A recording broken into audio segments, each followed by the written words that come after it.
जो कांग्रेस के जो बड़े नेता कहे जाते हैं राहुल गांधी जी, उन्होंने भी आज भारत जोड़ो यात्रा शुरू कर दी है, क्या कहेंगे? मैं देशवासियों से कहूंगा, कांग्रेसियों के जेब में जो आखिरी 500 का नोट है वो भी निकल करके भारत की इकॉनमी में लग जाना चाहिए। इसके लिए कन्याकुमारी से लेकर के कश्मीर तक उनकी यात्रा में सहभागी बने और खूब पैसा लूटें। बिना 500 लिए कोई ना जाए और 500 रुपये तब तक इनसे लेते रहें जब तक आखिरी नोट निकल करके इस देश की इकॉनमी में लग नहीं जाता है। क्योंकि मित्रों, हमारे राष्ट्र की तरक्की का जब तक मार्ग प्रशस्त नहीं होता है, जब तक हमारे राष्ट्र में मरने मिटने वाला नेता आपको नहीं मिलता है, तब तक ऐसी यात्राओं का कोई मतलब नहीं है, कोई वजूद नहीं। वो लगातार कह रहे हैं कि भारत के दो टुकड़े हैं, एक तो जो है वो व्यापारियों का और बड़े अमीर आदमियों का है और एक जनता का है, जो कि बीजेपी की वजह से हुआ है। क्या लगता है आपको, अब उसको जोड़ने की कोशिश लगातार की जा रही है? कांग्रेसियों को अगर पिछले 70 सालों में इतनी बुद्धि होती कि देश की तरक्की, देश की उन्नति, समाज की तरक्की, समाज की उन्नति में एक उद्योगपति का, एक प्रोडक्ट का क्या महत्व होता है, तो आज कांग्रेसियों के हाथों ये देश विकसित राष्ट्र के रूप में स्थापित होता है। इन्हीं मूर्खताओं की वजह से हमारे राष्ट्र की ऐसी दुर्गति इन लोगों ने करके छोड़ी कि आज भी हमारा राष्ट्र संघर्ष के पथ पर है, वरना आज विश्व के सबसे चमकते राष्ट्रों में से एक होता। तो लगातार राहुल गांधी कह रहे हैं कि जो हमारे राजा है वो दोस्तों में व्यस्त और जनता त्रस्त हो रही है और वो दोस्तों में व्यस्त है। राहुल गांधी और तमाम कांग्रेसियों को मैं बता दूं कि दिल्ली शहर के बगल में नोएडा, गुड़गांव, फरीदाबाद जैसे शहर कैसे बने। यही दिल्ली थी जहां छोटे छोटे बाथरूम के साइज के कमरों में फैक्ट्रियां चलती थी। 2002 में पॉल्यूशन के नाम पर जब इंडस्ट्री वालों को लात मार के निकाल दिया गया तो बाथरूम के साइज की फैक्ट्री चलाने वालों ने नोएडा, गुड़गांव जैसा शहर बसा दिया। तो एक इंडस्ट्री, एक प्रोडक्ट ही एक राष्ट्र का निर्माण करता है, एक प्रोडक्ट ही एक संस्कृति के विकसित स्वरूप का निर्माण करता है। एक ये छोटे बाथरूम की साइज की फैक्ट्रियां चलाने वाले जब बड़ी बड़ी फैक्ट्रियां चलाने लगे आज, तो आज पूरे विश्व में डंका पिटता है। कभी रतन टाटा ने शुरू किया, कभी महिंद्रा ने शुरू किया। एक कबाड़ी की दुकान से जेके लक्ष्मीपति सिंघानिया ने अपना कारोबार शुरू किया था। कबाड़ी की दुकान से आज जेके सीमेंट का नाम सुनते हैं। राष्ट्र का निर्माण ही छोटे छोटे उत्पाद बनाने वाले उत्पादक करते हैं। एक आपका बेटा करता है, आपकी बेटी करती है, आपके गांव का, घर का, शहर का एक बच्चा करता है। वही लोग तरक्की करते हैं। यदि उनकी तरक्की का मार्ग आप प्रशस्त नहीं करेंगे तो रोजी रोटी कौन देगा? मैं पूछता हूँ आपसे, आप 5 सवाल का मेरे सिर्फ जवाब दीजिए। दिल्ली, बम्बई, कलकत्ता लोग क्यों जाते थे? आप मुझे बताइए ना, बिंग पत्रकार। उसका रोजगार के लिए। रोजगार कौन देता था? कौन देता है रोजगार? मुझे बताइए ना। कौन इंडस्ट्री देती है। इंडस्ट्री क्या करती है? आप बताइए। क्या करती है इंडस्ट्री? क्या बनाती है? कुछ बनाती तो अलग अलग इंडस्ट्री अलग अलग कुछ बनाएगी। कुछ नहीं बनाती तो दिल्ली आप आते क्या? बम्बई जाते क्या आप? कोलकाता जाते क्या आप?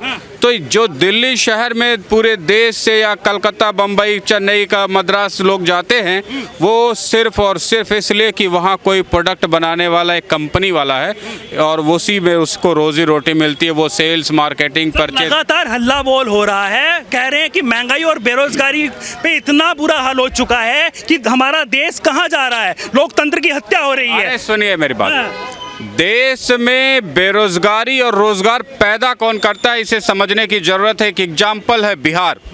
बिहार में व्यापारियों को लूटा जाता था, टॉर्चर किया जाता था, फिरौती ली जाती थी, उनसे वसूली की जाती थी। नतीजा ये हुआ कि बिहार में खुद बिहार के लोगों ने इंडस्ट्री लगाने के बजाय दूसरे राज्यों में इंडस्ट्रियां लगाई और वहीं पर लेबर गई, वहीं पे रोजी रोटी आई, वहीं पे रोजगार बढ़ा।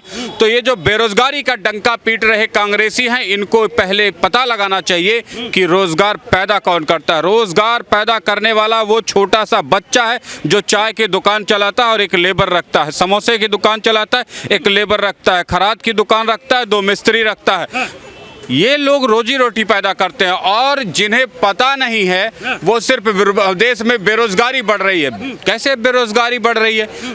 एक बच्चा अगर एक स्टार्टअप शुरू करता है तो उसे 5 लोगों की जरूरत पड़ती है। आज लाखों की संख्या में बच्चों ने अपने स्टार्टअप शुरू किए हैं, हर बच्चों को करीब 5 लोगों की जरूरत है, यानी कि 5 लाख लोग तो ऐसे रोजी रोटी पाते हैं। आप एक धंधा शुरू करके देखिए ना, एक गाय पाल लीजिए, 2 लोगों का काम पैदा हो जाता है। एक सब्जी बेचने का काम करिए तो एक खरीद के लाना, बेचना और उससे प्रॉफिट कमाना। कई लोगों का रोजगार जुड़ता है जब कुछ करता है कोई। और हमारा राष्ट्र सिलेंडर इतना महंगा हो रहा है, राहुल गांधी कह रहे हैं कि 500 रुपए का कर देंगे अगर उनकी सरकार आ गई। राहुल गांधी से पूछ लीजिए कि 1950 से लेकर के आज तक क्या विधायकों की सैलरी नहीं बढ़ी, क्या एम्प्लॉयज़ की सैलरी नहीं बढ़ी। तो चीज़ें बदलती हैं, पैसा वहीं का वहीं, सामान उतना ही मिलता है। 1 रुपए में 1 पसेरी घी मिलता था। राहुल की अम्मा दे सकती है मुझे, मैं 1 रुपया देता हूँ। मेरे पिताजी कहते 1 रुपए में 5 सेर घी मिलता था। क्या 5 सेर घी राहुल की अम्मा, राहुल के कोई कांग्रेसी हमको दे सकता है आज 1 रुपया दूँ तो? समय के साथ ये रुपया और घी का दाम और कीमत बदलती है। एक चीज़ को समझना चाहिए, ये कांग्रेसियों को समझाने से समझ में नहीं आएगा। They had a one word, बेरोजगारी। बेरोजगारी नहीं है, बेरोजगारी हो भी नहीं सकती है। इतने बड़े देश में सबको रोजगार नहीं मिल सकता है, ये भी सत्य है। लेकिन जिस तरीके से छोटे छोटे कारोबारियों की संख्या बढ़ रही है, ये निश्चित तौर पे हमारे देश में बड़े रोजगार पैदा करने की दिशा में देश को आगे बढ़ रहा है। और इस पर किसी को किसी भी प्रकार का डाउट नहीं होना चाहिए। जिसे डाउट है, एक फावड़ा ज़मीन में मार के देखे, उसे 2 लोगों का काम नज़र आएगा, 2 लोगों की रोजी रोटी पैदा होगी। इसलिए जो नए नए बच्चों के स्टार्टअप्स हैं, चाहे वो मेरा स्टार्टअप हो, आपका हो, मान लीजिए आपने ये छोटा सा यूट्यूब चैनल चलाया, तो क्या आप 2 लोगों को रोजी रोटी नहीं मिल रही है? आप कैमरामैन बन गए, ये फोटोग्राफर बन गए, 2 लोगों को मिली ना। जैसे ही छोटा सा काम आप शुरू करते, 2 लोगों को रोजी रोटी पैदा करने का काम करते हैं। लाखों की संख्या में रोजगार पैदा किया है हमारे युवाओं ने। और इन युवाओं लगातार फिर नोटबंदी की बात करने लग जाते हैं कि नोटबंदी में गरीबों के पॉकेट से पैसा निकाला और अपने जो दोस्त हैं, अपने जो उद्योगपति हैं, उनका कर्ज माफ कर दिया। हाँ, गरीबों के घर में ही तो 500 की गड्डियाँ पड़ी थी, जिसको मोदी जी ने निकाले और उनके अमीरों को दे दिया। ये नोट की गड्डियाँ कहाँ से निकली हैं? अमीरों के घरों से निकली हैं। गद्दे बना बना के जो कांग्रेसी सोए थे ना, जहाँ 20 लाख रुपए में इलेक्शन लड़ा जाता है, 5 करोड़ खर्च करके इलेक्शन लड़ते थे, उन लोगों के घरों से ये नोट की गड्डियाँ निकली और देश पूरे देश में बटी है। और तमाम रोजगार करने वालों को, तमाम इंडस्ट्रीज को जब कोरोना काल में 20 लाख करोड़ का एक पैकेज दिया गया, तो उससे ये देश स्थिरता के दौर में रहा। वरना वो कंपनियां भी लगातार तानाशाही होती रही है और मेरे को 55 मिनट तक ईडी ने बिठा के रखा। वो कह रहे हैं कि अगर 5 साल तक भी बिठा के रखे तब भी कुछ नहीं निकलेगा। क्यों टाइम वेस्ट कर रहे हो? जनता के लिए काम कीजिए ना। दुर्भाग्य है इस देश का कि आपको 55 मिनट तक बैठा के रखा। आपको तो बैठाना ही नहीं चाहिए था, सीधे तिहाड़ भेजने की जरूरत थी। लेकिन इस देश का दुर्भाग्य है, भारत के प्रधानमंत्री के हाथों में अगर इतनी पावर और सोच और दृढ़ता होती राष्ट्र के प्रति, तो 5000 करोड़ का घोटालेबाज सड़कों पर प्रधानमंत्री चोर है के नारे नहीं लगाता। और हम उसे पार्लियामेंट में पिछले 10 वर्षों से बैठते हुए नहीं देखते। यही तो प्रॉब्लम है इस देश की कि न्याय नहीं होता है और पकड़े जाने पर 5000 करोड़ के चोर, बड़े चोर को कोई सजा देने वाला नहीं। भारत के वर्तमान प्रधानमंत्री हो या तमाम विधायक, सांसद, पार्षद हो, ये बातें सब जानते हैं। छोटी मत नहीं लग रहा जिस तरीके से महागठबंधन की बातें हो रही हैं, नीतीश कुमार भी निकल चुके हैं अपनी यात्रा को सफल बनाने के लिए। पहले उन्होंने राहुल गांधी से वार्तालाप करी, केजरीवाल से करेंगे, ओपी चौटाला से करेंगे, तमाम राजनीतिक बड़ी पार्टियों के साथ वो गठबंधन की तैयारी है। वो कह रहे हैं कि मेरा सपना नहीं है प्रधानमंत्री बनना, लेकिन 2024 में केंद्र में मोदी जी नहीं रहेंगे।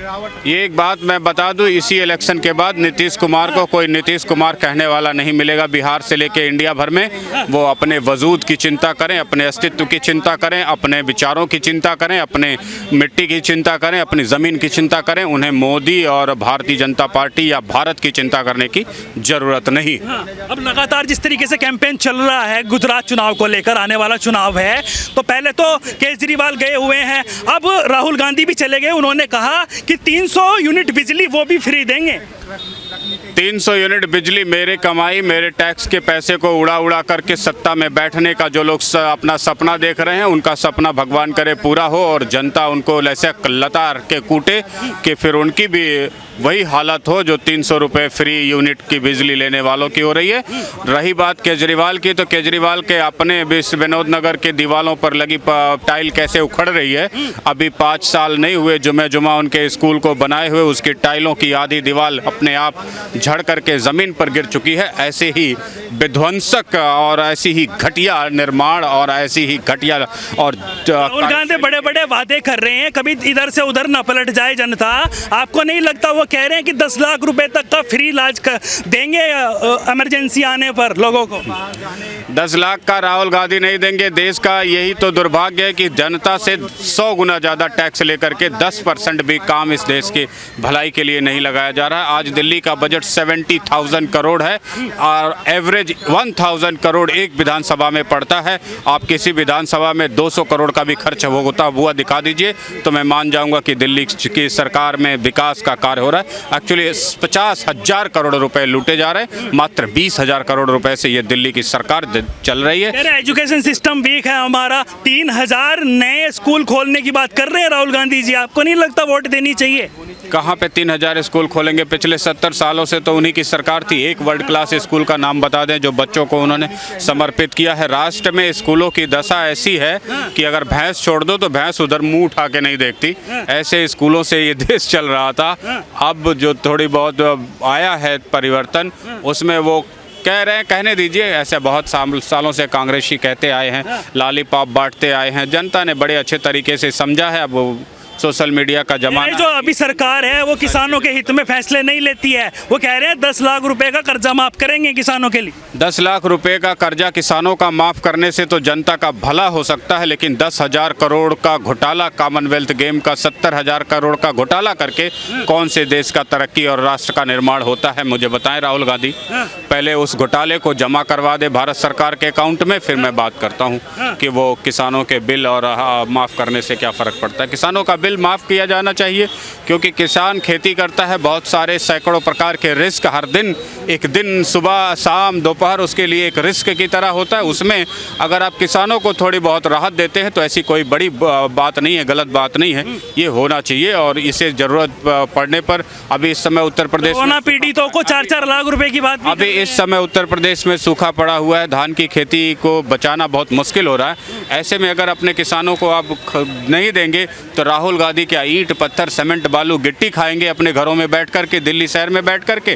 खाना तो उन्हें अन्न है ना। अन्न उगाने वालों को हर संभव सहायता देना राज्य की सरकारों का दायित्व है और इस कार्य को बड़ी बारीकी से, बड़े ध्यान से, महत्वपूर्ण तरीके से निपटाया जाना चाहिए। वो ये कह रहे हैं कि जिस तरीके की बेरोजगारी हो रही है उसको लेकर भी वो सोच रहे हैं कि एक ऐसा सिस्टम बनाया जाए जो सरकारी नौकरियां हैं उनको कॉन्ट्रैक्ट बेसिस से हटा दिया जाए और नई 3,000 नई नौकरियां, 30,000 नई नौकरियां गुजरात में देने की बात है। तत्काल कम से कम 70% नौकरियों को कम करते हुए राष्ट्र में सबसे बेहतरीन इंफ्रास्ट्रक्चर का निर्माण किया जाना चाहिए। जो सरकारी कर्मचारी 2 पैसे का काम नहीं कर रहे हैं वहाँ 20 एम्प्लॉय रखने की ज़रूरत क्या है? 2 एम्प्लॉय भी काम कर सकता है। कंप्यूटर आया है, अपना टाइपिंग लेटर खुद टाइप करे और काम करे कर्मचारी, तब बात बनेगी।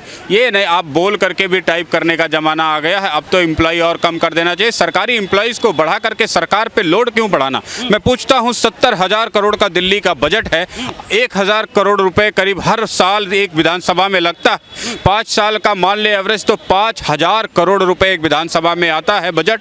आप बताएं 5,000 करोड़ रुपए का किसी विधानसभा में लगा है क्या? अगर 5,000 करोड़ रुपए हम अपने एक विधानसभा में लगा दें तो वर्ल्ड क्लास इंफ्रास्ट्रक्चर का निर्माण पूरे दिल्ली के 76 विधानसभाओं में हो सकता है। लेकिन मुझे बताएं दिल्ली की सरकार क्या ऐसा कर रही है या राहुल गांधी की सरकार? राहुल गांधी तो ये कह रहे हैं कि धरातल पे उतर के काम होता है, वहाँ पे बैठे बैठे काम नहीं होता। हम लगातार जनता के बीच हैं और जनता की समस्याएं सुनकर उनका समाधान करने की कोशिश कर रहे हैं। राहुल गांधी जब उनके माता श्री अध्यक्ष थी मनमोहन सिंह, श्री मनमोहन सिंह प्रधानमंत्री थे, तब भी उनके पावर पास थी। कहाँ जनता से मिले, कितनी समस्याओं का समाधान किया? मुझे बताएं। 10 कामों का नाम बता दें जिसका समाधान उन्होंने देश में किया। हाँ, 10, 20, 50 तरीके के घोटाले जरूर आपकी सत्ता में रहते हुए हुआ, जिससे ये देश बर्बाद ही नहीं हुआ, बेइज्जत भी हुआ पूरी दुनिया में।